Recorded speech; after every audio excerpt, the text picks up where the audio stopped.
Hey, so, was no one gonna tell me about this?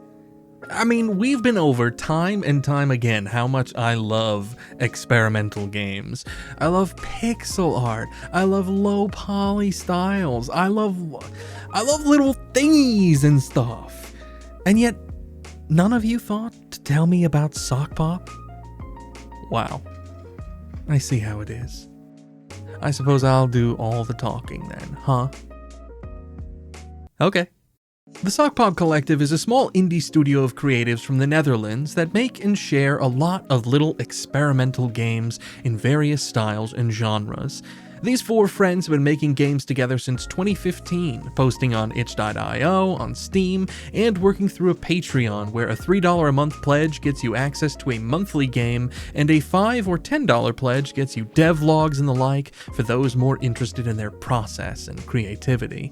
It's a really cool style for game development, like with some of the previous developers I've discussed, where you can see what's going on behind the scenes, learn about game development yourself through their devlogs and free videos on their YouTube channel, and through it all, get to play a big pile of games, ranging from glorified demos to fully fledged fucking experiences.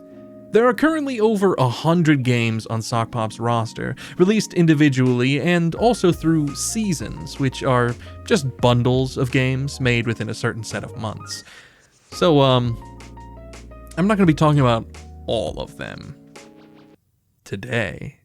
Instead, I'm going to play through in batches, working from the bottom of the list to their newest titles, share with you my thoughts and experiences on each cool little game they have on display, and hopefully convince you to maybe dive in yourself to explore a couple of these adorable thingies that catch your eye and or heart.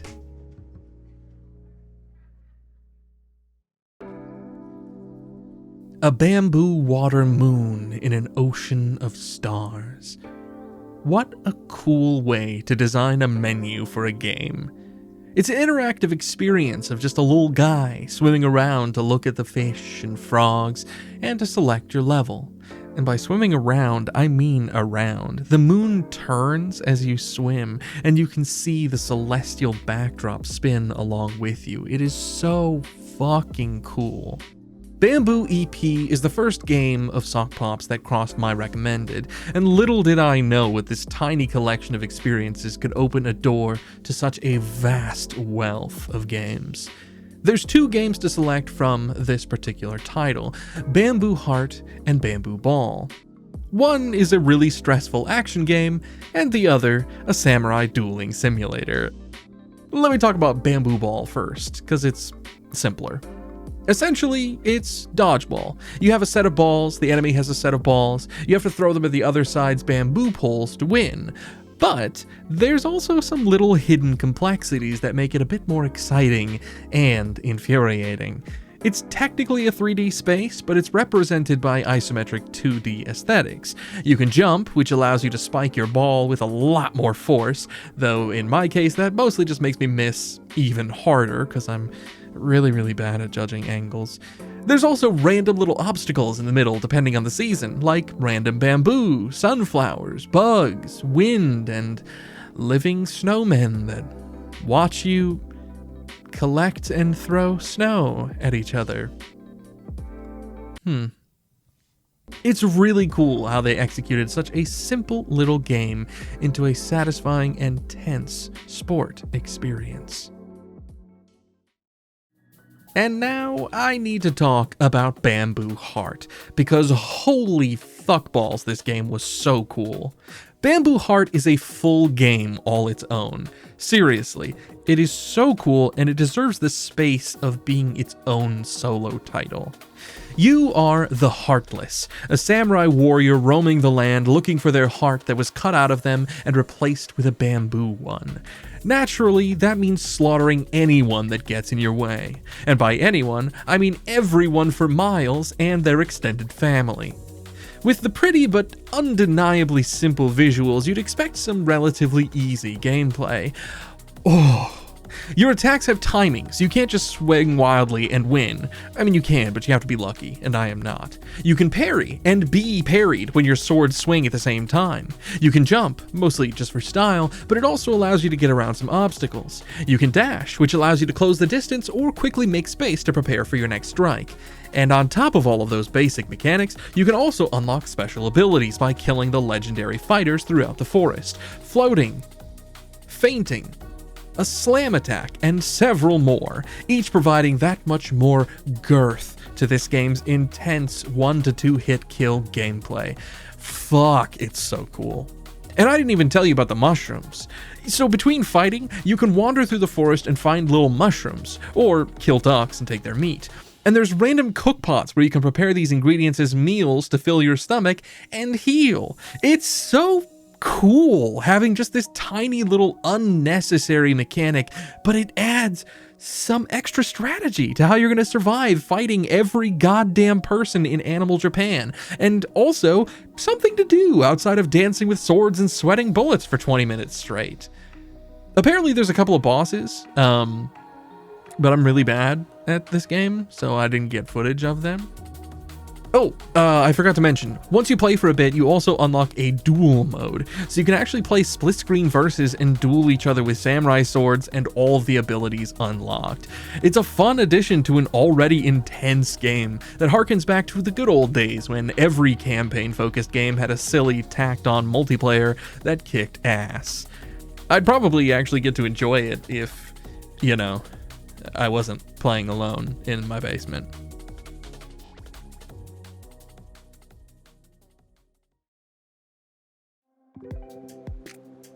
A somewhat meditative experience, Yut follows a strange, long-limbed entity on their quest to collect all of the trash.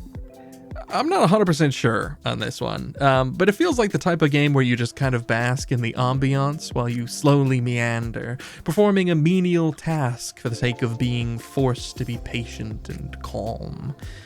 As someone who has a predisposition for the hatred of collectibles, this is definitely a bit too slow and meditative to be my type of game, but I do appreciate the peaceful atmosphere and simple, silly art style.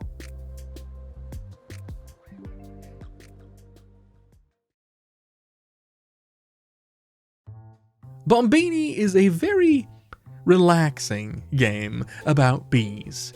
Collect pollen to create more bees, to collect more pollen to create more bees, to wage war on the spider scum that roam these lands, and eventually exterminate their queen. And hopefully avoid being exterminated yourself, because, you know, bees are tiny and die from attacking. Yeah, you die if you attack.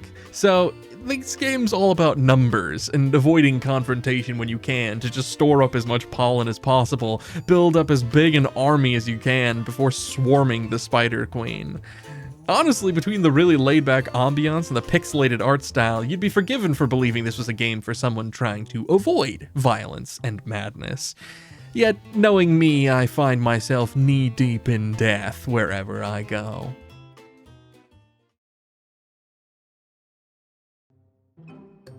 With each new title, I am amazed by how completely and utterly unique they are. Dodgeball, an old-school samurai movie come to life, collecting trash, building a hive of bees, and now, a terrarium where you have to manage the gas content, temperature, and pressure to create life. And not just like, yay, there's a little creature in there, but hey, foster an environment for an entire tiny forest of procedurally generated plants and animals that live off of each other, and that are each defined by the qualities of the terrarium upon their birth, so if you stray too far from those qualities, they fucking die. Make sure you're keeping that soil well hydrated and nitrogen rich so the plants can live. Make sure you don't make it too hot or too cold so little bugs don't fucking die. Make sure you make the atmosphere just right to convince the bugs to grow wings and hunt each other down. It is insane and incredible. The fact that you don't really do much of anything, and yet you feel so invested in the little ecosystem, like you're watching a Sim City or something, it's so intense, especially when you feel like you're having to constantly monitor every detail and quickly and carefully make tiny changes to keep everything happy and healthy. And all of that buried in such a simple little cartoony art style, reminiscent of a children's first science book. Just wow. I wish I was smart enough to actually figure out how to handle it cleanly and not just slap away at the gas controls like the dumb ape that I am, therefore dooming yet another terrarium to apocalyptic levels of ineptitude.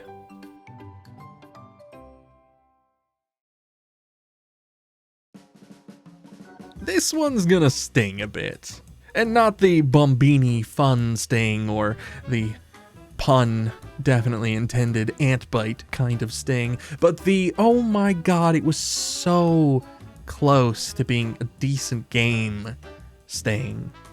But just wow. The controls are such absolute honk blasting ass that it is impossible to do anything by the end of the game. You have semi-tank controls for the ants, meaning that he's very front heavy and turns like shit, but you also have collision with basically everything else, including the ants that you rescue that are supposed to help you carry things. So you can get stuck in place if anyone gets on either side of you, which can literally softlock the game. The follower ants are also super janky in helping you drag the necessary items that you need to complete the tasks, which makes it take so long, and you constantly have to adjust the hold you and your team have on objects so you don't get stuck on each other or, again, get blocked in place and unable to continue the game. It starts so unassuming, almost unfinished looking, which leads slowly into this sort of surprise horror aesthetic that's so fun and so well done in a lot of games. But when the game just doesn't fucking work half the time, it quickly loses any sense of intrigue and enjoyment, and instead just leans to painful frustration. I accidentally restarted myself twice because pressing R resets the whole game, and pressing escape just straight up closes the program. So that was fun. And at what I assume is the climax of the game, it just like doesn't do anything. You get a bunch more ants and you can still walk around barely and drag stuff barely, but nothing like happens after that. Like the game doesn't end. All that build up just kind of I don't know if I broke it and it just needed something pushed into place or if I missed something, but I just had no energy left to go back and try and figure it out. It sucks that this game has to sit between some genuinely delightful creations, and I hate talking down about stuff, and I really did try and enjoy it as much as I could, but I'm also not going to sit here and lie and say I had a great time, because that just wouldn't be fair to anyone. A cool idea, but not the best execution. It took 30 minutes of troubleshooting to get this game to work. I saw it suggested online that if you pick a name that's already been picked, it'll break the game, but I also couldn't find the INI file in my Steam folder to delete it, so I literally had to buy the game again on itch.io to get it to work. And then it loaded immediately. But I am so glad that I did decide to push onward because wow, what a fucking game this was. King of the Sandcastle is a collectible card game meets roguelike meets, I don't know, Dark Souls Invasions, I guess. And I am a sucker for card games, especially when it's got some really unique ideas. In this game, you collect very pixelated cards of random beach creatures and battle your way through 5 different zones, collecting treasures and leveling up along the way in order to defeat the boss at the end of each area, making your little beastie the boss in their stead. The combat is relatively simplistic in that you're basically just doing a quick time event to land hits and crits, but every animal you play has different stats, leading to differences in health, damage, dexterity, which makes the quick time event easier, and speed, which allows you more moves per turn. The really unique concept for this game comes from the fact that every enemy you fight is a card of another player who died in that zone, which makes for a really interesting set of circumstances for each fight, but also leads to some complete and utter horseshit. You can have a Zone 1 Encounter 1 fight with your level 1 free worm that you just entered the game with and get absolutely fucking elbow dropped from the top rope by a level 10 god tier animal just because someone fucked around in the starter zone and died. Like, the number of times I barely scraped into a new zone and first fight got one shot by a level 6 plus creature with a full set of items was too many times. I will say, however, I did manage to place all of the zone bosses, so fight me. And second of all, I am merely one step away from being crowned king. I did face them once, and they, you guessed it, one-shot me on the first turn. So I am currently very much happy with just having the Sandcastle surrounded and starving them out. The game's economy kind of sucks, relying too heavily on RNG chests that about 98% of the time just gave me like 20 or so regular shells, which can't hardly be used for anything but weak-ass animals like roly-polies and fleas, and that makes it hard to get good animals without grinding way too much. The items are also given way too infrequently to make it feel like you're doing much beyond the basic slap fighting for quite a while. But beyond all of the grind, it was still a really cool game concept, and I'm glad I sat down for the 3 hours it took me to realize I was doomed from the start. All hail King J.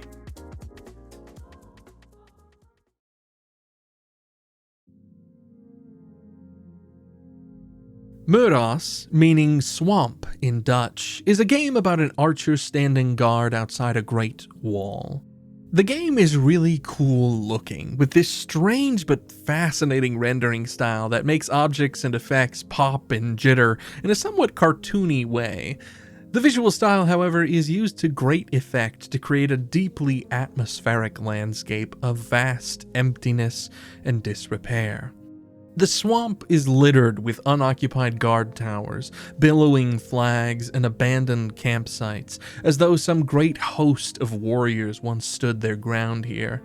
But now, all that's left is you and a strange wandering beast. This is the first of Sokpop's titles so far with a full 3D third-person gameplay style. You could run about on strange, stringy legs and chase after the wandering beast. I feel bad that my first instinct was to shoot it, but that seems to be one's purpose when handed a bow and arrows and sent towards a lumbering creature. However, not only do you get a sad achievement for killing it, but you're also rewarded with the desaturization of the game's colors, making it quite obvious that this was a terrible act. It should probably have been obvious from the start, giving a moment's study of the creature, revealing that it doesn't seem to have any interest in you at all, simply minding its own business here in the swamp. Unfortunately, beyond the cool aesthetics and the adorable wandering swamp thing, there's not much else to this game. It's an incredible landscape and a very cool setup for something more, but there's just nothing. I'm not sure if it was simply unfinished, perhaps due to Sokpop's original plans to make each game within a month, or if this is one like Yut that falls more into the meditative game concept category. Still, a lightly entertaining little experience.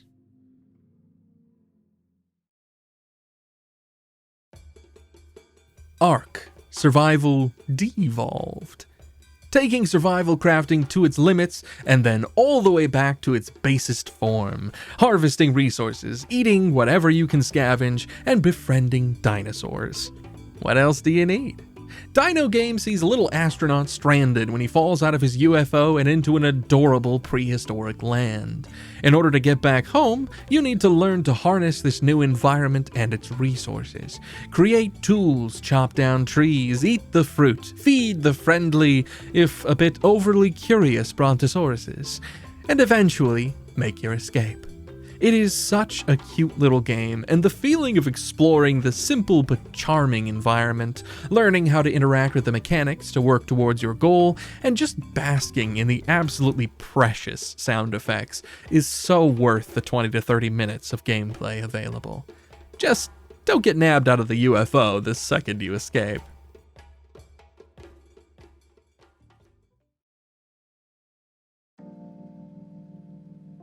Boy, when I said Ute and Moeras were meditative, I had no idea what was coming. I am a soft, feely boy myself, and I can so easily get lost in a game that has a deep, brooding soundtrack. In fact, this game has probably inspired me to make a video of my favorite of those sorts of games, because I've got a list for sure. But here, Driftwood, a game that I was not expecting to feel anything in particular, really hit something special for me. And it sucks, because I can see completely the complaints that a lot of people might have for a game like this. Walking simulators, poetry that could barely be called a game if pressing WASD didn't do the bare minimum. Yet I find myself coming back to these sorts of experiences often. I am that extremely emotional guy who used to go for walks alone at night in a cemetery with my headphones blasting some extremely deep, brooding music to carry me through not just the streets of my town, but through my feelings and my struggles. There's something so special to me about a game that knows that feeling too, that knows that experience. And a creator that can so adequately shape it for someone else to wander through another person's own version of that experience. There's really no gameplay. You walk, you look, and you listen. But what there is to listen to and look at is perfect for someone who needs to just sit and feel for a bit. Sit and listen for a bit. It's beautiful. Truly. This is 100% not a game for everyone. It is boring. It is not a game. It's another walking simulator. But for those of us who latch on to those midnight moments and live so much deeper for them, this is one of those moments.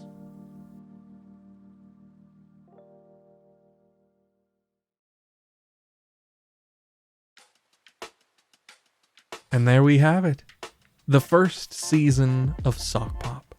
I have to say, I am so glad I decided to dive into these games. It's probably been the better part of the last year since I bought them, having already planned to do a playthrough at some point, but hey, better late than never, right? From adorable adventures to deeper, more meaningful works of creativity and exploration, Sokpop clearly has a lot going on, and I am so excited to continue with Season 2 as soon as I can.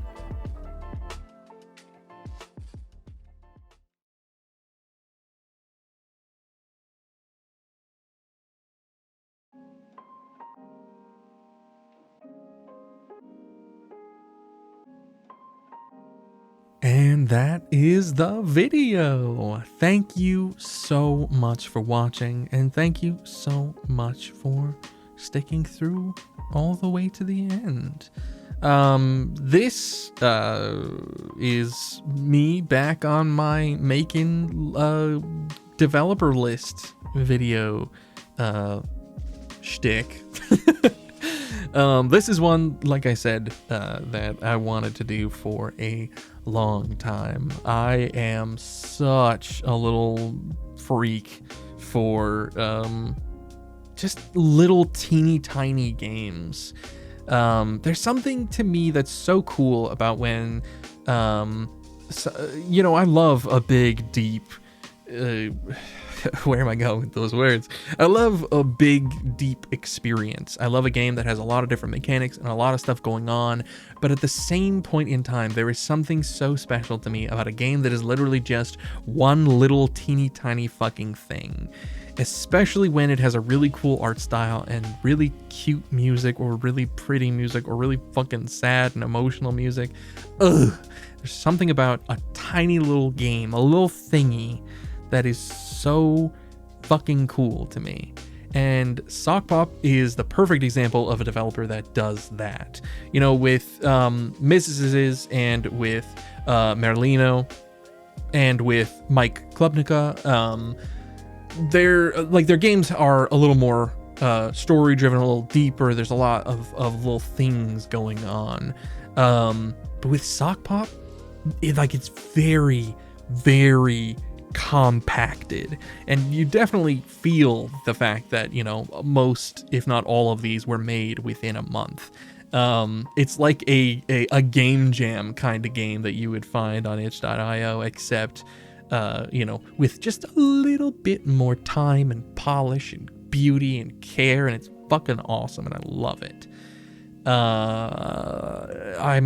I am really excited to keep playing, especially since, one, I have played 2 of their other games before, because I played them like a year or 2 ago before I even realized that this was like a whole crazy fucking list. And they were both so cool. And these are games that are like way later in the list too, so they've had so much more time to like work on their style and learn more game development stuff. So they're also like just super refined and really fucking fun. I'm so excited to keep going and get more into that sort of realm of them as well. And especially because they just put out some little teaser videos in the last month or 2 of their newest couple of games, and they look so cool, and it just makes me want to play more and play faster so I can show you guys what the hell I'm talking about. It's so cool.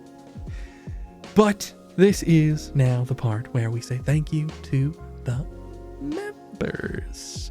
Thank you so much, Shorraine, Artemis, and Elegantris, as always, sticking around, supporting me with your wallets.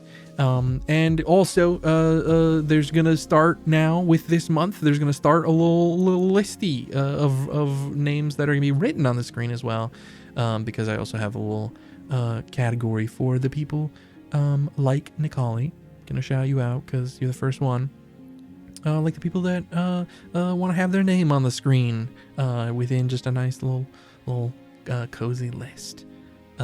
Thank you so very much, all of you, for your support. And thank all of you for watching, especially if you are, again, still here listening to me just talk out the side of my mouth. I really appreciate all the support. It's really cool that the channel is still growing somehow. There are still people coming out of nowhere and saying that they enjoy what I make, and that it's worth sticking around for, and that is it's crazy and really cool, and I appreciate it a lot. And I am having just so much fun, honestly, making these videos. Like, beyond the fact that I'm just literally playing video games and talking, which are the 2 things that I love to do most in the world. It's really fun, actually sitting down, doing a little, you know, sort of curation of a list, figuring out, you know, hey, these are the things that I want to talk about, and then writing after I play the games, and then editing the video together, and just sort of all the little work that goes into it. It's all very fun and very fulfilling, and I really appreciate that you appreciate that. So thank you. And I hope that you have a wonderful rest of your day and or night. And we'll see you next time. Bye.